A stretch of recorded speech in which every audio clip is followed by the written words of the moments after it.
భారతదేశంలో ఉన్న ద్వాదశ జ్యోతిర్లింగాలలో భక్తులు ఎప్పుడూ తాకని లేదా తాకకూడని ఏకైక జ్యోతిర్లింగం ఏదో మీకు తెలుసా? అదే రామేశ్వరం. కాశీ విశ్వనాథుణ్ణి మనం తాకి అభిషేకం చెయ్యవచ్చు, శ్రీశైల మల్లన్నను స్పర్శించి నమస్కరించుకోవచ్చు. కానీ రామేశ్వరంలో మాత్రం గర్భగుడిలో ఉన్న ఆ మూలలింగాన్ని పూజారులు తప్ప ఎవరూ తాకరు. ఎందుకని? వందల ఏళ్లుగా వస్తున్న ఈ కఠినమైన నియమం వెనుక అసలు కారణం ఏంటి? ఇది కేవలం ఆచారమా, లేక త్రేతాయుగంలో జరిగిన ఒక అద్భుత సంఘటనకు సాక్ష్యమా? ఈ రహస్యం తెలియాలంటే రామాయణంలో జరిగిన ఆ ఒక్క ఘట్టం గురించి మనం తెలుసుకోవాలి.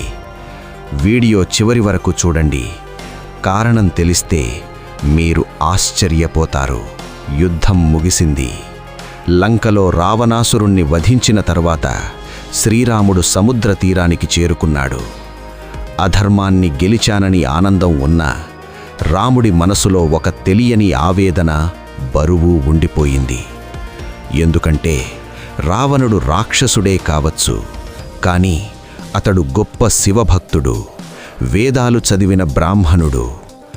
అలాంటి శివభక్తుణ్ణి చంపడం వల్ల రాముడికి బ్రహ్మహత్యా దోషం అంటుకుంది.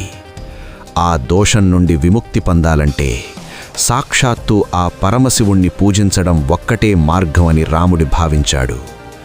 వెంటనే అక్కడ ఒక శివలింగాన్ని ప్రతిష్ఠించడానికి సిద్ధమయ్యాడు.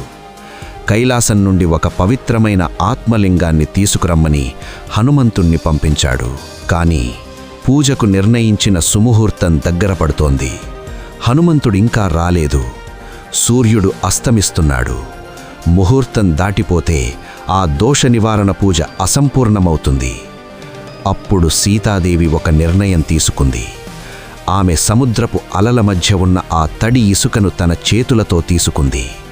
తన భక్తిని, ప్రేమను జోడించి ఆ ఇసుకతోనే ఒక అద్భుతమైన శివలింగాన్ని తయారు చేసింది.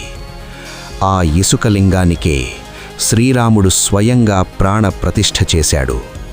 సాక్షాత్తు రాముడు ప్రతిష్ఠించాడు కాబట్టే దీనికి రామలింగేశ్వరుడు అని పేరొచ్చింది. హనుమంతుడు తెచ్చిన లింగాన్ని దీని పక్కనే విశ్వలింగంగా ప్రతిష్ఠించారు. ఇక్కడే అసలు విషయం ఉంది. మనం ఈరోజు చూస్తున్న రామేశ్వరం మూలలింగం రాతితో చెక్కినది కాదు.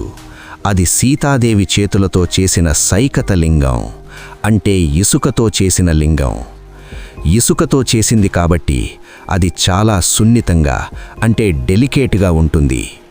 ఎవరైనా గట్టిగా తాకినా లేదా నిరంతరం అభిషేక జలాలు దానిమీద పడినా ఆ ఇసుక ఆకారం చెదిరిపోయే ప్రమాదం ఉంది. అందుకే రాముడి కాలం నుండే ఒక కఠినమైన నియమాన్ని పెట్టారు. ఈ లింగాన్ని కేవలం శిక్షణ పొందిన ప్రధాన అర్చకులు మాత్రమే తాకాలి. వారు కూడా ఎంతో జాగ్రత్తగా ఆ లింగం ఆకారం దెబ్బతినకుండా పూజలు చేస్తారు. భక్తులు గర్భగుడి బయట నుండే దర్శనం చేసుకోవాలి తప్ప లోపలికి వెళ్ళడానికి వీలు లేదు.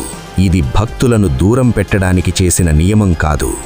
సీతమ్మ చేసిన ఆ అపురూపమైన లింగాన్ని వేల సంవత్సరాల పాటు పదిలంగా కాపాడుకోవడం కోసం పెట్టిన రక్షణ కవచం. అందుకే రామేశ్వరం మిగిలిన జ్యోతిర్లింగాల కంటే ఎంతో ప్రత్యేకం. రాముడు కడిగిన పాపం, సీతమ్మ చేసిన రూపం, అదే రామేశ్వరం. ఈ అద్భుతమైన కథ మీకు నచ్చితే కామెంట్స్లో ఓం నమఃశివాయ అని రాయండి. ఇలాంటి మరిన్ని టెంపుల్ సీక్రెట్స్ మరియు డివైన్ స్టోరీస్ కోసం విక్రమ్ ద టెంపుల్ ట్రావెలర్ ఛానల్ని సబ్స్క్రైబ్ చేసుకోవడం మర్చిపోకండి. మరో అద్భుతమైన వీడియోతో మళ్ళీ కలుద్దాం. జై Hind. A miracle of sand preserved for eternity.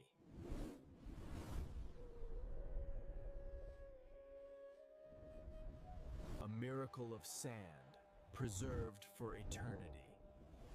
Comment Om Namah Shivaya and subscribe to Vikram the Temple Traveler.